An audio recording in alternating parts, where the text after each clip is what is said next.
જય માતાજી મિત્રો, અમારી ચેનલમાં તમારું સ્વાગત છે। તો આજે 3-4 દિવસથી સડ્ડિંગ વરસાદ પડી રહ્યો છે, તો હું વરસાદને લગતો થોડો વ્લોગ બનાવવા જઈ રહ્યો છું મિત્રો। તો પહેલાં તો મિત્રો હું મારા ખેતર જઈશ, ખેતરનો માહોલ તમને વરસાદના લીધે કેવો થઈ ગયો છે એ બી બતાવીશ। ત્યારબાદ અમારા ગામની નદીમાં બહુ પાણી આવ્યું છે, એ પાણીનું બી તમને થોડું વિડીયોમાં બતાવીશ મિત્રો। તો પ્લીઝ મિત્રો વિડીયોમાં બન્યા રહેજો। થોડું ચોમાસાને લગતું છે એટલે થોડું અઘરું તો છે જ, પણ તોય હું વ્લોગ બનાવવા જઈ રહ્યો છું મિત્રો। તો પ્લીઝ મિત્રો વિડીયોમાં બનાવી રહેજો। અને જો તમે અમારા ચેનલ પર નવા હોવ, તમે પહેલી વાર વિડીયો જોતા હો, તો પ્લીઝ અમારી ચેનલને સબસ્ક્રાઈબ કરી વિડીયોને લાઇક અને કોમેન્ટ કરી દેજો મિત્રો। તો પ્લીઝ મિત્રો વિડીયોમાં બનાવી રહેજો। હું તમને આખો વ્લોગ બનાવું છું। વરસાદ થોડો થોડો ચાલુ છે મિત્રો, તોય હું વ્લોગ બનાવવા જઈ રહ્યો છું મિત્રો। જય માતાજી। તો વિડીયોમાં બનાવી રહેજો મિત્રો। તો અમે અત્યારે ખેતરમાં જઈ રહ્યા છે। ફૂલ વરસાદ ચાલુ છે, ચાલુ વરસાદમાં નીકળી ગયા છે મિત્રો। જોઈ શકો છો ચારે બાજુ લીલોતરી થઈ ગઈ છે, લીલુંછમ વરસાદ ચાલુ છે। તો મિત્રો રસ્તો બી બતાવું તમને મેં, તો વિડીયોમાં બન્યા રહેજો મિત્રો। જોઈ શકો છો મિત્રો ફૂલ વરસાદ ચાલુ છે, રસ્તા બી બધા ધોવાઈ ગયા છે મિત્રો અત્યારે।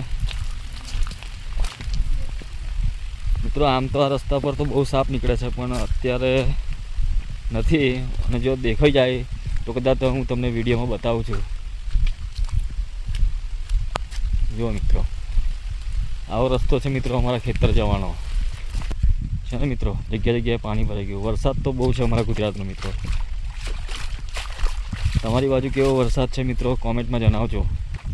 આમ તો 3 દિવસથી ભારે વરસાદ પડી રહ્યો છે મિત્રો અમારા ગામડામાં। અમે થોડા ખેતરથી નજીક આવી ગયા છે, આગળ બતાવીએ અમારા ખેતરનો શું હાલ છે।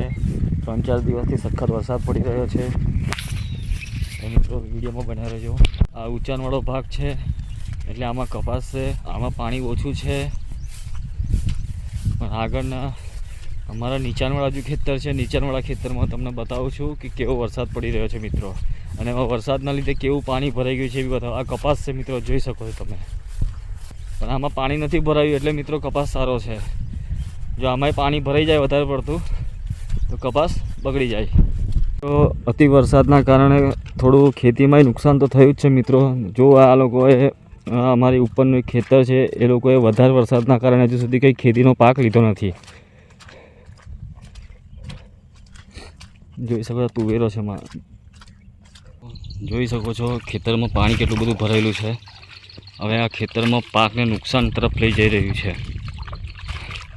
ફૂલ પાણી ભરાઈ ગયું મિત્રો। વરસાદ 3 દિવસથી બહુ ફૂલ ચાલુ હતો, એના કારણે ખેતરમાં અવાયું નથી। આ પાણી જોઈ શકો છો મિત્રો તમે।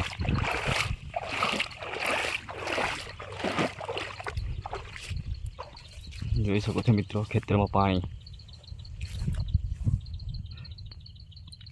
ખેતરના પાકને નુકસાન કરે એવી હાલત કરી દીધી છે મિત્રો। જુઓ મિત્રો અમે ખેતરમાંથી નીકળી ગયા છે, પણ બેરે જઈ રહ્યો છું, કેમ કે મિત્રો મારા ચપ્પલનું વજન 300 ગ્રામની જગ્યાએ સીધું 3 કિલો થઈ ગયું છે મિત્રો।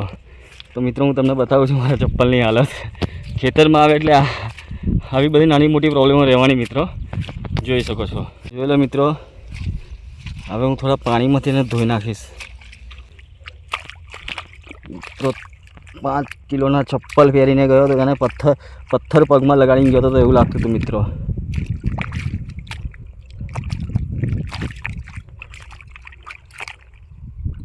તો ફાઇનલી મિત્રો મેં મારા ચપ્પલને કમ્પ્લીટ પાણીથી સાફ કરીને ધોઈ નાખ્યા, જેથી કરીને વજન હલકો થઈ જાય અને ચાલવામાં થોડી મદદ થાય મિત્રો।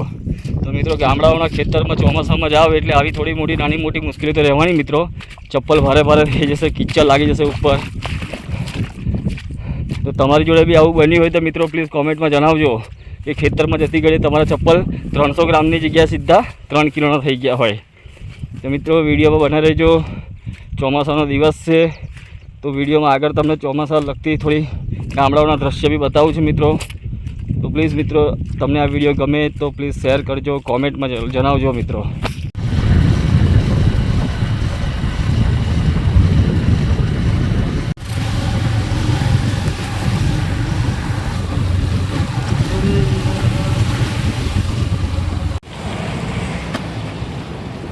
ખાસું બધું આવે છે ને પાણી।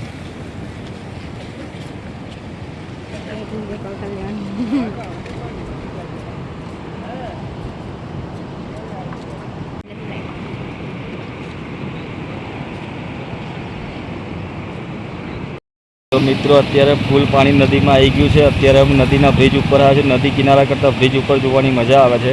તો વિડીયોમાં બને રહ્યો, અમે તમને નદીનો માહોલ આખો બતાવું છું.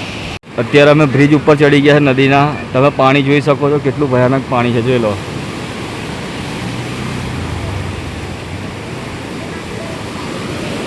જુઓ મિત્રો,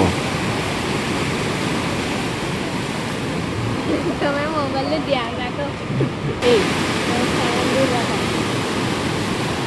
હોય છે ને તે અંદર ચાલુ રહે.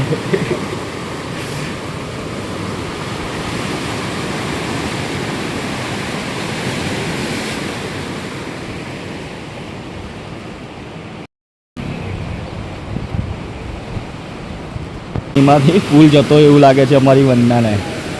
જોઈ શકો છો મિત્રો, કેટલો ભયાનક દ્રશ્ય છે નદીનું.